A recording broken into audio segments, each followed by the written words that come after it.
Oke, balik lagi ke acara Kolab Kombur Laboratorium. Kombur itu kemarin udah pernah dijelasin ya. Kombur itu dalam bahasa Medan adalah cakap-cakap bersama laboratorium. Itu artinya kolab. Oke, bintang tamu yang kedua ini adalah Arif Hadi Permana. Oke, terima kasih udah datang ke sini ya. Oh, kena cincin ya. Kena cincin ya. Sorry. Terima kasih udah datang ke acara kita, ke Kolab. Arif ini salah satu teman kita di Laboratorium Bea Cukai Medan yang pernah positif coronavirus atau COVID-19. Nah, di sini nih teman kita ini mau cerita nih pengalaman dia pada saat kemarin kena COVID selama berapa lama, Rip? 1 tahun ya? Wah, bukannya dari Desember sampai Januari. Sampai Januari kan 2020 sampai 2021 ya, 1 tahun ya. Makanya libur kan selama setahun kan. Iya. Tapi alhamdulillah sekarang udah udah sehat ya. Alhamdulillah. Berarti penyintas COVID ya. Nah, ceritanya. Oke. Cerita dulu dong, Rip, di mana? Di Laboratorium Bea Cukai Medan ini posisinya jadi apa gitu kan? Jabatannya apa di sini? Kepala seksi atau kepala kantor gitu kan? Iya, makasih nih udah diundang ke sini ya. Saya mau datang ke sini kan karena bayarannya gede banget. Wah, luar biasa. Menyempatkan waktu kan dari hotel, pesawat kan. Kita berani bayar mahal karena subscriber kita udah banyak gitu kan, viewer juga banyak gitu kan. Silakan. Itu ngomong menyindir atau gimana itu? Siapa tahu kan nanti ke depannya kan. Amin. Kita aminin saja ya. Jabatan di Laboratorium Bea Cukai Medan apa nih? Saat ini masih fungsional pelaksana di bagian seksi program dan di PE ya, PE. Jadi terampil ya? Iya, terampil ya. Udah berapa lama nih di Laboratorium Bea Cukai Medan? Kayaknya sejak penerimaan. Kayaknya udah lama ya. Iya, kayaknya udah lama ya. Dari 2012. Iya. Ya, dari 2012 awalnya di Jakarta dulu. Udah hampir berapa nih berarti? Udah hampir 9 tahun ya? Tahun ini 9 tahun ya? Iya, 9 tahun ya. 2012 akhir 2012 kan. Iya, 2013 lah ya. Udah lama nih gitu kan. Jadi udah tahu seluk-beluk Laboratorium Bea Cukai Medan dari dulu sampai sekarang tuh perkembangannya apa aja gitu ya. Nah, langsung aja lah intinya. Kemarin cerita tentang pengalamanmu tentang COVID kemarin kan. Itu kenapa bisa kena gitu kan?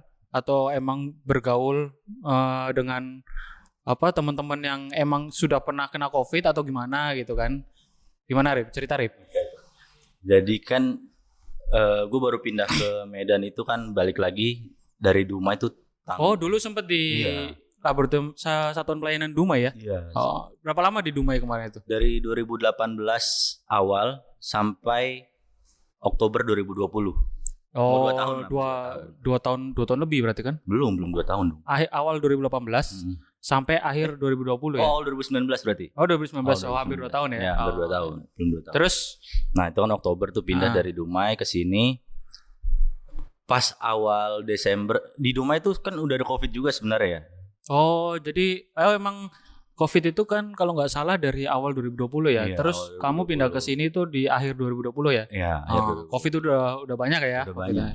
Di sana ada COVID juga. Banyak yang positif ya di sana ya? Atau banyak di sini? Nggak sebanyak di Medan. Banyak kan di Medan masih. Ya, jadi awal November kalau nggak salah. Awal November tuh mulai pindah ke Medan. Ini sih indikasi awal ya. Saya kan ada kegiatan di luar kantor tuh kayak nge-gym gitu kan. Pantes ya badannya kekar ya seperti saya ya. Nggak beda jauh ya. Cuma kalau situ bentuknya di sini saya di perut ya kan. Ya. Terus. Jadi tuh kalau nggak salah tuh awal Desember itu baru mulai nge-gym di sini kan. Sama November baru pindah kan nggak langsung nge-gym kan. Sempat vakum berapa bulan gitu ya. Nah, awal Desember tuh nge-gym. Indikasi saya sih kayaknya sih kenanya dari tempat gym itu. Tempat gym. Emang protokol kesehatan, maksudnya protokol di tempat gymnya itu bagus atau enggak gitu? Tempat gym sih dia udah. Atau ada maksudnya ada pembatasan atau enggak berapa orang dalam satu waktu gitu di bulan Desember situ mulai nge-gym gitu? Kalau tahu saya sih nggak ada. Nggak ada pembatasan tuh nggak ada, siapapun yang masuk tuh boleh karena dia kan ada membernya kan. Gitu. Cuma mereka memang harus pakai masker sama face shield gitu. Emang nggak ngap? Nah itu makanya nge-gym disuruh pakai masker kan. Ya nggak apa-apa kita harus ikutin karena kalau pakai masker kan disuruh keluar nanti. Gitu. Tapi diam-diam pasti ambil napas gitu ya. Terus Kalau nggak salah tuh, nih preambulnya nih, awal Desember mulai nge-gym. Nah itu saya nggak tahu mulai kenanya tuh kapan. Pokoknya itu tanggal 19 Desember, tanggal 15 Desember. Kalau nggak salah tuh ada acara di kantor ini kan, Hari Anti Korupsi Sedunia. Oh iya iya. Nah pas Hari Anti Korupsi Sedunia itu pulang dari acara itu tuh pertama tuh perut, bukan demam perut, tapi perut tuh kayak nggak Kenapa enak. tuh? Mules atau gimana tuh? Atau jangan kebanyakan makan pada saat acara? Perut itu kayak mau keluar semua tuh isi perut tuh. Oh. Itu pas pulang kerja tuh. Mau pulang kerja kan rencana mau nge-gym kan. Kok perut kayaknya mau keluar semua nih isi perut. Makanya nggak jadi nge-gym. Itu kalau nggak salah tuh hari Sabtu ya. Jumat acara itu ya. Acaranya hari Jumat. Acaranya hari Jumat. Nah Sabtunya baru di situ demam. Nah Sabtu tuh mulai demam biasa. Jadi kalau malam demam, siang enggak gitu. Itu kan masih anyang-anyang kan. Kita kan pikir kan masih demam biasa lah ya. Masih demam biasa. Masih belum curiga ya. Iya. Gitu ya. Nah ternyata sampai Senin demamnya nggak turun-turun. Tapi sempat ngukur nggak demamnya berapa derajat gitu? Kita belum kepikiran. Belum kepikiran sampai situ ya. Karena emang nggak ada yang ngurusin atau gimana sih di rumah? Tinggal sama siapa di Medan? Hah? Tinggal sama siapa di Medan? Sendiri. Sendiri ya, masih sendiri ya. Bos. Oh, iya. Lanjut. Kok jadi bingung gue mau cerita apa? Terus yang nggak turun-turun sampai hari Senin tuh, terus gimana tuh? Nggak turun-turun, baru ngabarin komandan kan. Dan kayaknya sejak acara kemarin saya demam nggak turun-turun nih. Nah kan kita tuh lagi takut-takutnya tuh COVID tuh lagi jaga-jaganya kan kantor kan. Kan protokol di kantor juga ketat kan kebetulan kan. Ya jadi saya bilang begitu ke komandan, kata komandan, oh ya udah lu itu dulu aja, cek dulu, tes. Disuruh cek ini ya apa? Rapid waktu itu. Oh suruh rapid dulu. Baru rapid. Belum swab ya? Belum disuruh swab. Terus? Lu rapid dulu deh. Oke rapid. Ya udah Selasanya saya rapid. Ternyata tuh hasil rapid negatif. Oh rapidnya negatif ya? Rapid negatif. Makanya dari situ kan komandan bilang alhamdulillah ya udah masuk lagi deh. Masuk lagi ke kantor. Terus? Tapi di kantor malah makin parah nih kondisinya. Nah mulai pusing gitu kan. Kerja udah nggak bisa konsentrasi lagi kan. Tapi batuk nggak ada. Itu baru pusing-pusing aja demam. Nah di kantor itu kan mikir nih, kayaknya nih rapid aja nggak cukup nih. Iya. Dan rapid nih nggak cukup nih. Kok masih demam begini? Udah dikasih obat sama dokternya padahal. Akhirnya dari hari Rabunya itu kita coba swab PCR. Tapi itu sempat lapor sama ini nggak atasan nggak pada saat udah rapid, tapi ternyata malah tambah parah nih kayaknya, merasa badannya tambah parah, itu lapor lagi nggak? Kita lapor. Jadi itu kan hari Selasanya masuk, hari Rabunya tuh merasa nggak enak nih masuk kantor. Tetap masuk Rabu pagi tuh masuk kantor terus. Tapi kondisi kantor terbatas ya, ada yang WFO kan karena diberlakukan sistem gitu kan. Iya betul. 50% ya masuk. 50% ya. Udah kita ngobrol sama komandan kan, kita apa-apa kan ngobrol sama komandan kan. Kata komandan masih gitu ya.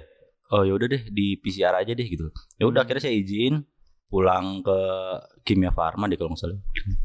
Boleh nyebut merek sih? Boleh. Kita ke Kimia Farma, kita tes PCR.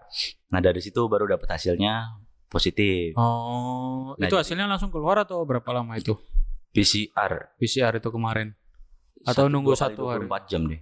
Oh. Tapi dia 1 kali 24 jam aja ditelepon hasilnya bisa.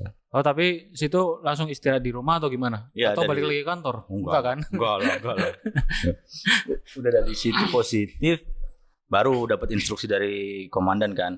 Oke, saya tugaskan kamu WFH selama 2 minggu. Selama 2 minggu ya. Nah itu statusnya kan walaupun positif tetap kerja kan, WFH kan. Tapi di rumah ya, isolasi mandiri ya. Iya. Tapi respon di kantor gimana tuh kan? Abis sebelum terbukti positif nih, sebelum PCR positif kan situ masih masuk kantor terus nih. Nah di kantornya gimana nih? Cemas atau gimana? Atau ada tindakan langsung penyemprotan desinfektan dan lain-lain? Atau ada penugasan semuanya nggak masuk kantor dulu atau gimana tuh pada saat itu? Kalau kondisi di kantor sih saya kurang tahu ya, kan saya udah langsung isolasi mandiri tuh. Oh nggak tahu. Ini kan kebetulan tinggal sendiri nih di rumah nih. Iya. Kita kan bingung kan, gak ada yang ngurusin gitu kan. Kalau sakit gak ada yang ngasih makan gitu. Iya. Ya udah. Ya kita jadi pusing sendiri. Nah namanya baru pertama kali kan jadi kalut kan. Oh iya. Memang waktu itu jadi nafsu makan tuh hilang semua tuh. Udah gak bisa. Jadi gimana tuh suplai makanan dan lain-lain? Nah ya. Disupport gak dari kantor gitu? Iya. Untungnya sih waktu itu respon kantor bagus ya, luar biasa. Jadi untuk pegawai yang kena COVID itu malah disupport dari kantor, dikasih makanan gitu. Disupport komandan tuh ngasih makanan, bekal buat beberapa minggu kata dia. Lu kalau bisa selama seminggu ini gak usah beli makan di luar nih, gue kasih makanan kata dia. Iya. Ya, Alhamdulillah ya. Bagus berarti kan. Ya, dikasih susu lah sama kantor. Kebetulan tuh yang nganter tuh Bang Naldo kemarin. Naldo yang kemarin ya. Walaupun dia ngasihnya takut-takut kan dari jauh nih. Ngasihnya gitu dia. Tapi ini ya, sama temen peduli ya, Naldo itu. Ya memang sih harusnya kan nggak boleh dikunjungi ya, itu kan. Iya, kita kan harus isolasi kan. Atau naruh makanan di pagar gitu. Ya, gitu. Jadi pagarnya aku buka dulu, dia masuk taruh di teras, terus dia keluar baru keluar pintu. Oh gitu. Tapi waktu itu sih tetangga nggak ada yang tahu ya. Kita kan khawatir juga kan kalau ngasih tahu tetangga kan. Yang penting kita di rumah itu nggak kemana-mana. Iya gitu. Betul. Yang penting menjauhi kerumunan lah ya, gitu aja ya. Yang penting. Terus gimana tuh? Berapa lama tuh di rumah? Itu pertama kali positif itu 19 Desember 2020. 19 Desember ya? Saya ingat banget tuh tanggal 19 Desember. Langsung dikasih tugas sama bapak itu WFH deh sampai akhir tahun kata dia gitu kan. Oh iya. Karena 19 itu juga 2 minggu sampai akhir tahun juga kan? Udah mau akhir tahun kan. Nah kebetulan tuh sebenarnya akhir tahun itu saya rencana pengen pulang ke rumah kan. Orang tua kan sakit. Oh iya. Ya rencananya memang orang ayah. Emang udah ada rencana dari jauh-jauh mau balik ke mana sih Ompesnya? Bekasi ya, mau balik Bekasi ya. Oh iya. Terus gimana tuh responnya? Oh nggak jadi pulang nih gara-gara masih positif atau gimana? Enggak, saya mikirnya masih positive thinking. Saya berharap nih sebelum akhir tahun ini udah negatif. Udah gitu sembuh lah ya. Alhamdulillah gitu ya. Kan lumayan lama tuh kan. Dari 19 Desember. Terus ternyata? Ya udah pokoknya setelah seminggu isolasi mandiri di rumah, kan komunikasi sama orang rumah kan. Iya. Orang rumah nanya, "Dek gimana kabarnya?" Saya tuh datang ke rumah sakit sendiri loh. Jadi rencananya kan pengen dirawat di rumah sakit kan. Iya. Cuma begitu ke UGD, jalan ke UGD sendiri katanya, "Bapak ada keluhan apa?" gitu kan. Ya saya sih sesak biasa, batuk-batuk, demam gitu. Cuma nggak terlalu bahaya lah kondisinya. Ya kan dokter juga ngeliat kan kalau kondisinya masih kayak gini nih masih bisa bangun, cukup isolasi mandiri aja. Iya. Karena kan rumah sakit terbatas kan sekarang kan. Diprioritaskan jadi untuk yang rumah sakit itu dibedakan kalau misalnya masih bisa berdiri, masih sanggup untuk aktivitas, suruh isolasi mandiri. Tapi kalau sudah levelnya tuh sebenarnya level tinggi gitu, level parah, itu baru bisa masuk ke rumah sakit ya. Oh gitu. Karena kan khawatirnya kan kalau ada orang-orang benar-benar membutuhkan gitu loh, diisi sama orang-orang kita yang sebenarnya masih bisa isolasi mandiri kan. Malah jadi ini bukan semestinya yang harus dirawat itu kan. Ya udah saya nurut kata dokter kan. Kalau Bapak masih merasa sanggup isolasi mandiri aja Pak gitu. Paling 10 hari Pak kata dia itu. Saya lihat Bapak masih muda gitu kan, masih segar gitu kan. Oh boleh Dok. Ya udah jadi saya dikasih obat aja isolasi mandiri. Itu dokternya cewek apa cowok? Masih muda, masih segar gitu. Saya yang masih segar. Oh itu. Terus itu potong. Pada saat tahu positif COVID langsung ngabarin keluarga di rumah nggak? Atau takut kepikiran nih, jangan ngabarin dulu gitu? Ya, justru saya langsung ngabarin. Disuges tuh katanya, kamu kan di rumah sendirian kata orang tua di rumah sendirian gak ada yang ngurus. Kalau ada apa-apa kan amit-amit amitnya kolaps gitu loh, jatuh kan tidak sadarkan diri kan gak ada yang bantuin. Ya udah pertolongan pertama ya mumpung saya masih kuat, saya ke UGD sendiri bawa mobil sendiri nyetir gitu kan. Lihat pendapat dari dokter, kayaknya ini masih oke nih kan, di ronsen juga tuh, itu kayaknya sepaket deh. Begitu kita bilang COVID ke UGD, langsung pemeriksaan itu sepaket. Ada ronsen, ada tes darah tuh. Pas dilihat hasil ronsen tuh malam itu juga aja sampai jam 1 deh kalau nggak salah. Ditungguin kan hasilnya. Oh ronsennya paru-parunya masih bagus, masih bersih katanya. Masih bisa isolasi mandiri kok. Oh iya. Itu ditungguin di rumah atau tungguin di rumah sakit? Oh di rumah sakit. Ya khawatirnya kan di rumah sakit kan itu zona perang sih sebenarnya rumah sakit itu. Iya, tapi di rumah sakit di ruangan tersendiri atau di ruang tunggu biasa gitu? Di UGD. Oh, UGD. Kan UGD kan nggak sembarangan orang masuk kan. Nah, petugas-petugas di situ pakai baju hazmat semua. Oh, iya. Oke. Tapi ini ya, setelah itu gimana tuh? Suruh balik 10 hari. Setelah akhir tahun cek lagi. Ntar dulu belum. Belum sampai situ ya. Masih panjang sekali ya. Kita punya waktu berapa ini? Kita bisa sampai 1 jam untuk Arif lah. 1 jam. Ini kayaknya tiap hari mau diceritain ya. Jadi hari pertama apa kegiatannya, hari kedua gimana kegiatannya gitu ya. Gimana tuh? Ya pokoknya ya tahun itu tuh tahun paling berat lah. Pokoknya kan seminggu setelah isolasi mandiri di rumah. Ya saya kan nggak tahu kondisi di rumah ya. Karena saya waktu itu masih khawatir, masih galau gitu loh. Ini saya sendirian gini. Terus karena dulu tuh mikir juga ya, bisa balik nggak besok gitu kan? Sempet itu dada sesak tuh. Oh saya lupa, indikasi yang paling utama itu hilang rasa. Oh, indera penciuman, indera perasaannya hilang semua ya? Itu yang hilang. Itu tuh saya tahu indera perasa itu hilang sebelum positif. Sebelum jadi kan positif 19 tuh. Berapa hari sebelum itu? Hari Selasanya itu. Oh kan iya. Rabunya kan swab. Iya, hari Selasanya. Hari Selasanya saya. Tapi hari Seninnya masih bisa merasakan sesuatu. Enggak terlalu notice sih. Kan waktu itu lagi demam kan. Oh iya. Pas Selasa tuh. Tapi kalau merasakan hati yang kosong, kayaknya masalah hati sensitif ya. Lanjut.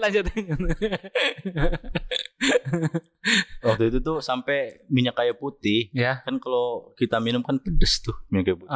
Ya orang normal pedas lah gitu kalau kan. orang normal pedes lah. Itu saya coba. Sama sekali nggak ada. Nggak ada rasanya, kayak air putih biasa aja. Oh, sampai segitunya ya. Tapi di sini emang nggak ada rasa nih. Tapi di perut gimana kalau minum itu? Nggak ada efek apa-apa. Sama sekali? Nggak ada. Oh. Saya coba makan es krim, makan yang pedes-pedes, kok ini nggak ada rasanya semua gitu loh. Udah baru situ mikir, kayaknya ini harus swab nih. Gitu. Itu pokoknya indikasi utamanya kalau batuk, demam, pusing itu belum tentu COVID. Iya. Tapi kalau udah hilang rasa, ya hampir 100% lah itu COVID. Udah hampir pasti itu positif. Terus? Nah lanjut ya. Lanjut yang seminggu setelah positif itu ya. Seminggu setelah positif itu kan berarti kan tanggal berapa tuh dari 19? Tanggal 26 lah ya. Iya 26. Mau Natal tuh waktu itu. Malam Natal. Udah lewat. Iya. Ya Natalnya kan 25. Oh, iya. Ini 26. Ya pokoknya pas lagi itu, nah orang tua langsung tiba-tiba malam-malam ditelepon. Dek, ayah dijemput. Dijemput apa mah? Dijemput ambulans. Hah? Kenapa gitu? Iya katanya kolaps gitu loh. Maksudnya dadanya tuh napasnya setengah-setengah gitu kan. Ya kita khawatir kan karena memang ayah tuh ada sakit jantung. Oh ada sakit jantung. Nah, itu tujuan saya pulang akhir tahun kan itu kan. Terus sakit jantung. Karena takut ada apa-apa di rumah. Nah kebetulan tuh di rumah tuh cuma tinggal berdua nih orang tua. Kan. Oh cuma ini berdua aja? Berdua aja kan saudara-saudara udah keluarga sendiri. Terus? Ya kan mereka kan. Tapi ada yang satu kota nggak? Ada satu kota. Terus gimana? Mereka kan ada suami istri kan tidur bareng tuh. Ayah ini udah positif, begitu dibawa ke rumah sakit positif. Nah kita langsung mikir dong. Nggak positif COVID juga? COVID juga. Dibawa ke rumah sakit positif COVID. Nah kita kan mikir nih berarti kan mama ini kan tidur bareng nih. Iya betul. Kan ada potensi besar nih. Terus? Nah setelah dicek juga itu lama nggak tahu kenapa 3 hari baru keluar hasilnya. Positif memang. Oh, mama juga positif juga? Mama juga positif. Ya kita udah yakin lah pasti positif lah. Nggak sampai seminggu dari tanggal 26 Desember itu dirawat di rumah sakit. Ini yang mana nih? Ayah. Ayah. Mama di rumah isolasi mandiri. Oh, isolasi mandiri kalau mama ya. Kalau ayah kan kondisinya udah parah gitu. Oh, iya. Kalau mama kan masih bisa isolasi kan. Jadi kita supply obat-obat buat mama. Nah di rumah sakit ini ayah masuk ke UGD. Nah di UGD itu baru 2 hari di UGD tiba-tiba menurun kondisinya. Masuk ICU kan, langsung lebih intens lagi kan. Saya ingat banget itu kata kakak saya di rumah tuh, Rip, ayah tuh kadar oksigennya turun terus. Kan kalau nggak salah tuh kadar oksigen tuh minimal berapa sih? Berapa ya minimal? Kan situ yang 80 sampai 110 deh kalau nggak salah. Oh pada saat itu ayah gimana tuh? Dia udah di bawah di bawah 80? Belum di bawah 80. Masih 85 lah, 85an kalau nggak salah. Tapi kalau salah dikoreksi deh. Tapi 85. Batas bawah lah ya. Ya. Katanya tuh kalau udah di bawah 80 tuh harus dikasih penapasan bantuan gitu. Nah, tanggal 26 masuk UGD, tanggal 28 masuk ICU kan. Nah baru kan tanggal tanggal 30-nya tuh saya swab lagi. Harapannya. Swab lagi karena rencananya tetap mau pulang ya. Mau pulang. Rencananya kan pengen ke rumah. Karena emang syarat penerbangan pada saat itu sampai sekarang emang harus ini ya ada hasil swab ya, minimal antigen kan, negatif. Kalau misalnya masih positif. Kayaknya belum ada antigen. Oh dulu masih minimal rapid ya? Minimal PCR. Enggak waktu untuk penerbangan. Penerbangan kan minimal. Rapid udah nggak laku lagi lah. Oh iya. Nah, rapid udah nggak berlaku lagi. Oh, udah terus minimal PCR itu. Yang jelas harus negatif kan pada saat terbang kan. Nah, terus pada saat itu tanggal 30 PCR lagi. PCR lagi. PCR lagi. Terus udah, jadi kan izin sama komandan kan. Dan saya izin mau PCR lagi. Iya. Kalau misalnya saya udah negatif, saya izin pulang gitu. Iya. Kan izinnya mau cuti kan rencananya. Udah tanggal 30 kita swab lagi, kan ambil hasil tanggal 31 berarti kan. Satu kali ya, 24 jam. Satu kali 24 jam. Itu udah orang-orang udah pada liburan tuh. Iya. Nggak tahu dia liburan kemana kan, lagi dilarang kan ya. Iya, liburan termasuk saya sih. Pulang. Itu. Udah situ. Tanggal 31 ambil hasil, saya ingat banget tuh, ini boleh sebut merek lagi nggak? Di rumah sakit. Ya pokoknya di rumah sakit lah ya. Ya di rumah sakit. Ya, kita ke rumah sakit, kita swab ulang. Saya bukanya di mobil, sengaja saya nggak mau buka di situ. Karena kan swab pertama udah negatif kan ditanya kan, Bapak negatif isolasi mandiri atau dirawat? Ya, saya isolasi mandiri aja. Nah yang kedua saya nggak mau buka di situ, saya buka di mobil. Pas saya buka, ternyata masih positif. Masih positif. Oh. Masih positif gitu kan. Saya balik lagi ke rumah sakit, saya nanya, Bu, saya masih positif. Saya boleh tahu angkanya enggak ya? Maksudnya kan kalau itu kan bacanya pakai alat tuh. Iya. Mereka kan punya threshold kan, ada batasnya kan. Kalau misalnya udah di atas 40 tuh udah dianggap negatif. Oh gitu. Nah kebetulan kata dia, ditanya lagi ke dokter yang pemeriksa tuh, angka saya itu udah 36 kalau nggak salah. Oh sudah mendekati lah ya. Ini udah mau negatif kok Pak, tinggal istirahat lagi. Dalam hati kan maksudnya bukan gitu Bu, saya kan mau pulang gitu kan. Ya udah saya istirahat lagi. Dari situ saya telepon komandan lagi dan saya masih positif gitu kan. Ya udah kata komandan, ya udahlah mau nggak mau lu nggak bisa pulang dulu kata dia gitu kan. Ya udahlah isolasi dulu di rumah. Pas banget itu cerita sama komandan. Masalah pikiran saya lagi kebelah nih. Lagi ini ada pikiran yang lain lah ya. Orang tua di rumah tuh saya cerita lah kondisi saya kan difotoin kan lagi masuk ICU gitu loh. Ya komandan simpati waktu itu. Ya kita doain aja lah Rip, dari sini Rip lu juga jaga kesehatan, yang penting lu dulu nih gitu. Betul. Kalau lu sehat kan lu bisa balik nanti. Oke, jadi tuh kan saya jadi lupa tanggal berapa tuh. Awal tadi kan sampai tanggal 31 tuh. 30 berarti salah. 30. Ngambil hasil tanggal 30. Ambil hasil 30. Terus hasil tanggal 30. Jadi itu udah mau malam tahun baru kan, besoknya 31 tuh. Nah 31 pagi itu jam 6, setengah 6 lah ditelepon. Telepon sama siapa? Keluarga? Sama kakak. Oh ya. Kan mama nggak tahu nih, mama posisinya di rumah. Yang bolak-balik lihat ke rumah sakit kan kakak kan. Iya. Ditelepon. Rip, ayah kondisinya menurun lagi katanya. Kadar oksigennya turun terus gitu, drastis katanya. Jadi kita banyak doa dulu ya katanya. Bantu doa dari sana. Saya ingat banget itu sekitar jam 7.59 saya ingat. Pagi tanggal 31 7.59 ditelepon. Saya udah berusaha itulah. Udah berusaha nebak ini kayaknya kabarnya nggak bagus nih. Walaupun harapannya kan pasti bisa sembuh, nggak percaya gitu loh. Maksudnya nggak sampai seminggu masa langsung kayak gitu kan. Iya. Dia ditelepon sama kakak saya, dibilang gimana kondisi di sana? Iya ini masih isolasi mandiri, kemarin masih positif. Oh ya sabar-sabar ya. Ayah udah nggak ada kata dia. Innalillahi. Jadi tanggal 31 Desember tanggal 31 Desember jam 7.59 ayah sudah nggak ada. Di situ tuh kayak hancur gitu kan semua kan. Udah sendirian. Udah nggak boleh pulang kan, nggak bisa nampingin ya. Kita juga terisolasi sendiri di situ. Mau meluk orang nggak ada yang dipeluk ya kan. Jangan bahas yang ke situ lagi. Oke, siap. Ini lagi momennya sedih. Kenapa bahas-bahas ke situ kan? Nggak kan gitu. Ya kita di sini nggak mau terlalu larut, ada waktunya buat bersedih lah gitu kan. Ya kemarin kita sedih, memang hancur gitu loh. Jadi saya nggak tahu kenapa tuh setelah berhubungan sama keluarga dikasih kabar gitu, orang pertama kali yang saya telepon tuh komandan Pak Trisna tuh saya telepon. Mengabarkan inilah ya kabar dari keluarga sama kamu gimana? Karena kan sebelumnya kan tanggal 30 kemarin kan saya ceritakan orang tua masuk ICU gitu kan. Ini jadi pikiran saya dan gitu. Jadi setelah saya telepon begitu, ya beliau simpati lah ya, maksudnya turut berduka lah. Iya gitu. Turut berduka, tapi mau ngizinin pulang juga nggak bisa juga kan. Itu gitu dilemanya kan komandan kan. Karena kan mau nggak mau komandan ini sebagai kayak orang tua di sini, apalagi kita perantauan gitu kan. Yang tanggung jawab juga atasan kita juga gitu kan. Ya udah bagusnya dari komandan tuh langsung disupport lagi dari kantor kan. Kita tetap begitu komandan tahu saya masih positif, disupport lagi kan, dibantu susu makanan gitu kan. Ya udah, jadi selama pemakaman dimakamkan secara protokol COVID, saya cuma bisa lihat dari video call ya. Oh, ya. Kalau nggak salah pernah bikin story ya. Ya. Nah, pernah lihat tuh video call lagi di pemakaman ya. Ya. Ya itu sih maksudnya, ini kan ayah satu-satunya gitu loh. Iyalah, ayah cuma satu. Iya, cuma satu kan. Kalau anak kan banyak, iya kan bisa banyak. Kalau saya kan udah 2. Sorry ya nyinggung situ lagi. Lanjut.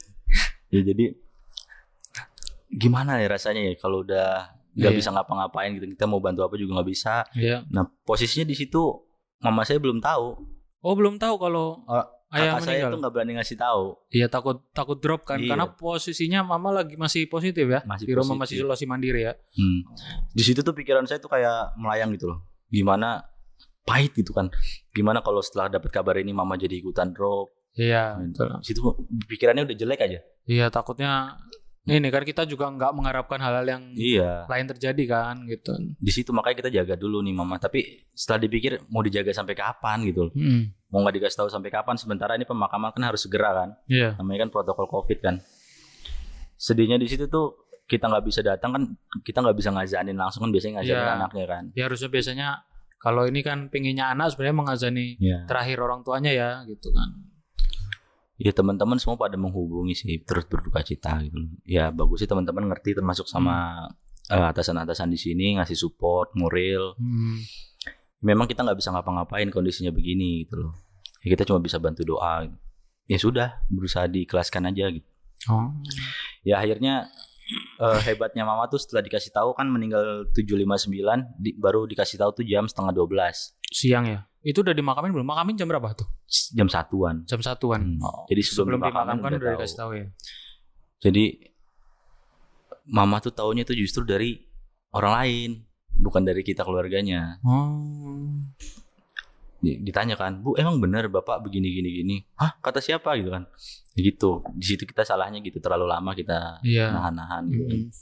Karena emang pikiran kita juga takutnya jadi kepikiran kan mama itu, makanya kita agak tahan-tahan sebenarnya gitu. Ya makanya kita sempat diskusi juga antar saudara kan, anak-anaknya ini mau disembunyiin sampai kapan gitu. Masa udah sampai di dalam tanah mama juga belum tahu gitu.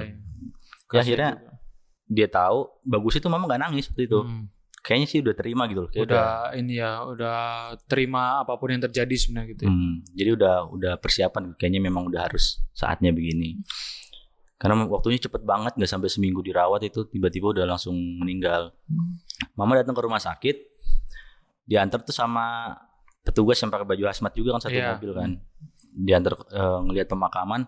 Nah pulang dari pemakaman baru mama jatuh. Ikut dirawat juga, masuk rumah sakit juga. Tapi mama nggak mau dirawat di rumah sakit yang sama kayak tempat ayah meninggal dulu. Dia trauma di situ kan. Suami saya meninggal di rumah sakit ini gitu, saya nggak mau di sini. Sempat masuk rumah sakit juga masuk rumah sakit.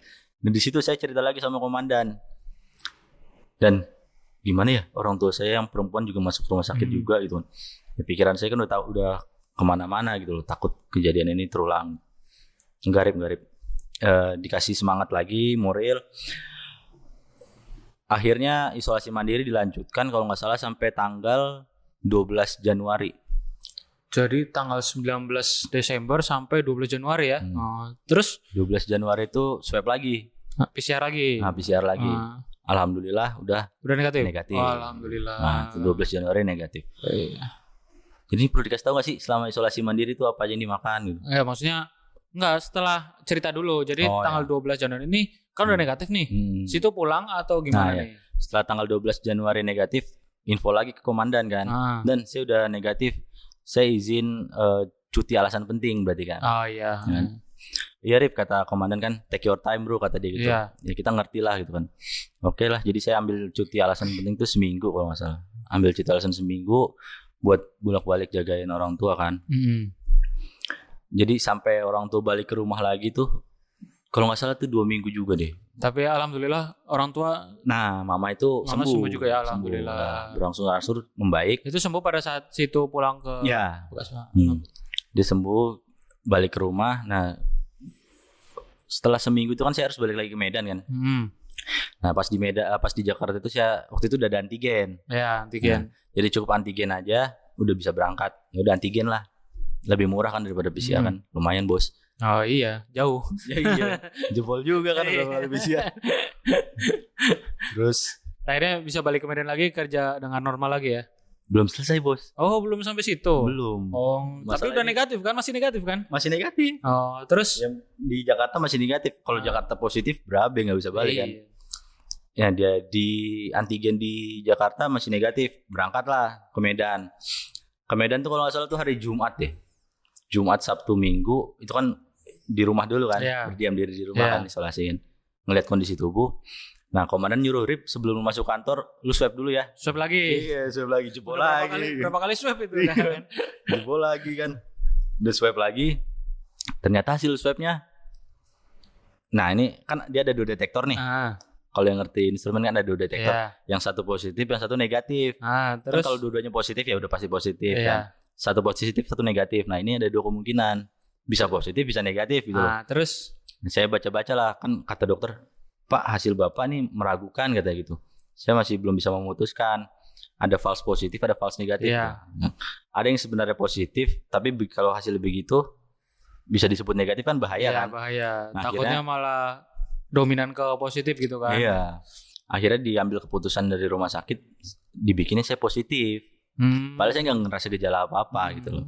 Ya, tapi yang penting untuk isolasi dulu kan. Ya, akhirnya setelah saya ngasih tahu kabar itu kata komandan, ya udah biar lebih aman isolasi Isolasi lagi lagi, gitu ya. kan. Isolasi dulu. Ya udah begitu. Berapa lama tuh isolasi? Yang kedua itu dari 10 Jakarta. hari kan. 10 hari. 10 hari. Tapi habis itu dicek lagi negatif ya? Ya, udah dicek lagi negatif Wah. baru bisa masuk. Lama juga ya, sebulan lebih ya. Tapi ada nggak sih apa yang dilakukan isolasi kan nggak mungkin cuma makan tidur malah tambah lemes gitu kan? Apa yang dilakukan di pada saat isolasi mandiri itu? Jadi Ini untuk teman-teman siapa tahu ya, semoga nggak ada yang positif. Siapa tahu ada keluarganya yang terkena COVID bisa dikasih saran nih apa sih yang harus dilakukan di rumah untuk pada saat isolasi mandiri itu gimana tuh? Apa yang harus dilakukan gitu? jadi yang paling utama itu makanannya harus bergizi pertama.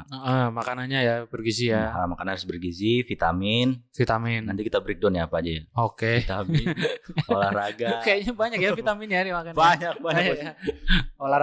Olahraganya berapa lama tuh? Minimal tiap hari harus ada misalnya setengah jam atau berapa gitu. Atau Normalnya kan dalam sehari itu 30 menit lah kita berolahraga. minimal 30 menit ya. Minimal. Kayak apa tuh di rumah olahraganya push up, sit up? Apa yang harus dilakukan di rumah olahraganya? Kan nggak ada alat olahraga tuh, iya kan? Mau lari harus keluar. Ayo lari Bahaya di kan? dalam rumah kecil juga kan ya.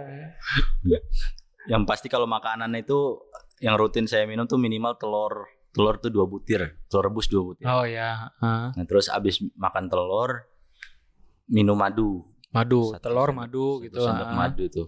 Terus minum vitamin C, vitamin D3, vitamin B. Itu wajib tuh. Ya, Sama ada obat-obat kayak apa sih, saya nggak boleh sebut merek. Pokoknya dia itu emang dikasih dari rumah sakitnya tuh gimana tuh obatnya? itu Cari sendiri. Cari sendiri. Jadi kayak ada obat itu khusus meningkatkan imun lah gitu aja. Dan yang kalau kata dokter, sebenarnya obat ini cuma penunjang. Obat itu ada di dalam diri kita kata dia itu. Apa tuh dok? Happy kata dia gitu. Yang penting perasaan itu harus happy. Happy ya. Itu yang penting. Karena memang harus diakui setelah saya negatif dapat kabar meninggalnya orang tua di sana, langsung turun lagi, drop lagi saya. Itu Jadi, sangat mempengaruhi. Kondisi pikiran itu sebenarnya mempengaruhi sebenarnya ya. Sangat mempengaruhi. Gitu, harus selalu happy ya. Kalau olahraga tuh Nah, apa yang olahraga dilakukan di rumah situ kan untuk teman-teman yang lihat nih apa yang harus dilakukan di rumah gitu, yang bisa dilakukan di rumah apa aja gitu. Apalagi kan situ kan nge-gym juga, tahu kan olahraga apa aja yang harus dilakukan. ya olahraga sebenarnya nggak harus nunggu sakit ya. Olahraga tuh memang wajib. Ya yang bisa dilakukan di rumah paling ya cuma kalau punya skipping ya skipping gitu kan. Yang penting tuh keluar keringat, push up, sit up. Itu sebenarnya fokusnya kan itu peruntukannya otot kan kalau push up itu kan. Ya cuma yang penting kita keluar keringat jadi metabolismenya jalan. Iya. Nah setelah itu jemur badan. Oh, berjemur juga ya? Iya harus itu jemur di bawah matahari itu harus. Lebih cepat lah, maksudnya kalau kita udah berkeringat itu mulut kita jadi cepat bisa ngerasain lagi gitu loh. Oh. Makanya itu pilihannya itu kata ya, dokter intinya. kalau nggak mau jemur ya cenderung sembuhnya lebih lama kata dia gitu. Itulah ini tipsnya ya. Jika sebenarnya walaupun nggak kena COVID juga kita harus ngelakuin seperti itu ya sebenarnya ya. Olahraga harus rutin, harus disempet-sempetin walaupun nggak sempat gitu kan. Betul. Iya, jangan kayak ini Situ. apa? Sini olahraga seminggu sekali, itu pun nggak rutin gitu kan. Nunggu senam aja di kantor. Senam pun bolong-bolong. Senam bolong-bolong ya. Kalau dari Arif sendiri untuk teman-teman yang supaya apa mencegah biar gak kena COVID tuh gimana sih gitu? Dari situ sarannya. Kalau itu kan udah pernah nih pengalaman kena gara-gara apa di tempat gym yang nggak bebas nih, berapapun bisa masuk gitu kan. Takutnya dari situ. Betul. Apa saran dari Arif untuk teman-teman yang Apa sih apa, yang biar nggak kena COVID? yang dari pemerintah apa sih? Instruksinya 3M ya? Apa 3S ya? 3M. Senyum salam sapa bukan? Itu 5S di sini. 3M. 3M itu apa sih? Mencuci tangan, memakai masker. Satunya apa? Menjaga jarak. Menjaga jarak. Oke. Ya itu harus ditanamkan lah kalau itu memang protokol wajib dari pemerintah. Iya. Terus kalau dari saya nih, kita olahraga wajib. Ya. Nah, saya tetap masih nge-gym. Nah, cuma sekarang saya punya filter sendiri nih. Kapan saya bisa masuk ke tempat gym itu gitu. Kalau saya lihat tempat gym itu rame, ya saya balik badan. Karena sampai sekarang masih nge-gym. Cuma sekarang kalau nge-gym ya? masih nge-gym. Cuma kalau tempat gymnya rame kan, saya ngerasa, wah ini selain gak nyaman ya di situ, alatnya kan harus nungguin kan. Nah, potensi untuk kena COVID lagi tuh sangat mungkin. Bisa dijadikan pelajaran kan. Saya balik Jakarta aja bisa positif lagi gitu. Iya, betul. Karena tidak menutup kemungkinan kalau udah positif nggak bisa kena lagi tuh masih tetap bisa. Jadi intinya sebenarnya kalau cerita dari Arif ini, COVID ini sebenarnya ada ya, karena Arif ini beberapa keluarganya kena, bahkan dirinya sendiri pun kena dengan waktu yang agak lama sebenarnya kan. Dan sembuh nggak sembuhnya itu sebenarnya pengaruh dari diri kita sendiri ya. Kita harus selalu berpikiran tuh happy, nggak boleh ada pikiran macam-macam. Wah boleh silakan. Nggak boleh ada pemikiran yang macam-macam gitu kan. Karena pada saat tadi cerita si Arif tuh ada kabar buruk, ternyata mempengaruhi kondisi tubuh kita sendiri gitu, jadi drop lagi, menurun lagi gitu kan. Kalau ini satu pertanyaan nih, kalau pada saat Arif positif nih di sini, pada saat positif kemarin, respon teman-teman di kantor selain yang tadi atasan, kemudian ada teman yang nganterin makanan, ada yang respon lewat WA dan lain-lain gitu nggak? Merasa dipedulikan nggak teman-teman di kantor ini gitu? Itu kayaknya udah sebuah kepastian gitu. Pasti teman-teman tuh pasti langsung ngechat. Yang saya sih tapi nggak tersindir ya? Enggak tersindir ya? Ya semuanya tuh ngechat. Nggak semua sih, maksudnya ya yang kenal dekat sama saya tuh ngechat. Ya sebagian besar ngechat sih, turut berduka citanya tuh apalagi dia pas meninggal. Tapi ada satu yang bikin saya terhibur itu dari Bang Naldo itu ya. Nah, jadi pertama kali saya kena konfirmasi positif kan satu kantor tahu kan. Iya. Yang ditanya sama dia itu bukan kondisi saya gitu. Apa? Aduh Dek, aku kan dari kemarin dekat-dekat sama kau. Aku kena gak ya? Dia malah mencemaskan diri sendiri ya. Bukan mencemaskan orang Bang Naldo. Iya. Malah mencemaskan diri sendiri ya. Kurang ajar. Kau nelpon nanya siapa sebenarnya? Tapi sebenarnya teman-teman ini kan ada cemas untuk diri sendiri juga, ada betul. Cemas untuk yang situ yang kena positif juga kan gitu kan. Betul. Tapi situ sebenarnya nggak terasa ini kan tersindir, temen ini kayaknya dia takut gitu atau nggak ada perasaan seperti itu ya. Nah justru malah teman-teman sebenarnya peduli ya. Sebenarnya respon teman-teman tuh langsung kasih solusi nih, kalau mau ke rumah sakit ada nih kenalan nih, telepon ke sini gitu. Terus ada juga yang ngasih referensi obat nih, kalau kata orang-orang kalau kena COVID minum obat ini gitu. Banyak yang ngasih kayak gitu. Itulah gunanya teman-teman sama masyarakat sekitar harus selalu ini ya malah mendukung gitu, bukan malah menurunkan pikiran teman-teman yang terkena positif ya. Oke, sip. Ada lagi yang mau diceritain tentang COVID kemarin, pengalaman? Udah kan udah negatif. Terakhir vaksin. Vaksin. Kemarin sebenarnya kan kita ada di kantor nih, di wilayah Sumatera Utara ada vaksin ya. Semua pegawai bea cukai di wilayah Sumatera Utara vaksin gitu kan. Nah, gimana tuh kemarin, ikut vaksin atau gimana tuh? Iya, kan kita udah dapat sasaran, kita jadi sasaran vaksin kan dari pemerintah kan, pegawai negeri. Nah, kebetulan kemarin pas mau divaksin kan konsultasi dulu sama dokternya kan, ngobrol kan. Pernah kena penyakit apa-apa gitu. Enggak ada. Pernah terkonfirmasi positif sebelumnya? Saya bilang pernah kan. Memang pernah kan. Pernah. Kapan? Desember. Terus terkonfirmasi negatif tuh pertama kali tanggal berapa gitu. Saya kasih tahu kalau nggak salah sih Januari gitu. Januari. Saya ingatnya Januari. Nah di situ dokternya bilang, aduh kalau Januari belum 3 bulan ya Pak ya katanya. Jadi kan Januari. Kalau nggak salah kemarin bulan April ya. Kemarin bulan Maret. Aku April. Maret. Akhir Iya, Maret. Maret berarti kan dari Januari ke Maret baru 2 bulan ya? Iya, Februari, Maret, April. Harusnya kan di akhir April baru 3 bulan ya, Siti. Iya, kata dokternya minimal 3 bulan baru bisa Ada vaksin. syarat itu ya, setelah negatif baru 3 bulan dulu baru bisa divaksin ya. Gitu. Akhirnya jatuhnya gagal vaksin statusnya. Gagal. Tapi emang sebenarnya waktu itu kan teman-teman semua udah divaksin, ada beberapa seperti yang udah pernah positif ya kayak Arif ini kan ditunda dulu berarti kan. Ditunda. Statusnya ditunda dulu ya. Oke. Oke, itu aja. Ada yang mau diceritain nggak tentang COVID biar teman-teman tahu nih pengalaman apa yang pernah positif COVID itu gimana gitu. Semuanya udah diceritain ya, sampai kisah-kisah sedihnya si Arif. Tapi tetap semangat lah ya. Untuk biar makin betah kan di Laboratorium Beacukai Ya, Medan. abis saya ngejar pesawat lagi nih. Kan saya kesini cuma buat ikutin. Oh gitu. Emang sebenarnya lu kemana?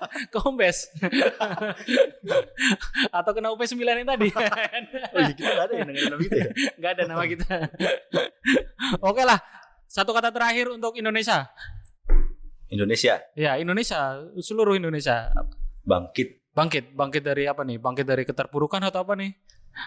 dari pandemi ini. Bangkit dari pandemi. Oke, semoga Indonesia bangkit, makin sukses, makin jaya ya. Oke, terima kasih Saudara Arif. Tangan Udah kiri datang. Aja. Tangan kiri jangan lah, tangan kanan aja. Oke. Makasih nanti. Tadi kan sempat nyindir Narlo kan. Kedepannya semoga kita bisa ngumpul bareng sama Narlo dan teman-teman yang lain dalam suasana yang lebih santai ya. Oke, terima kasih.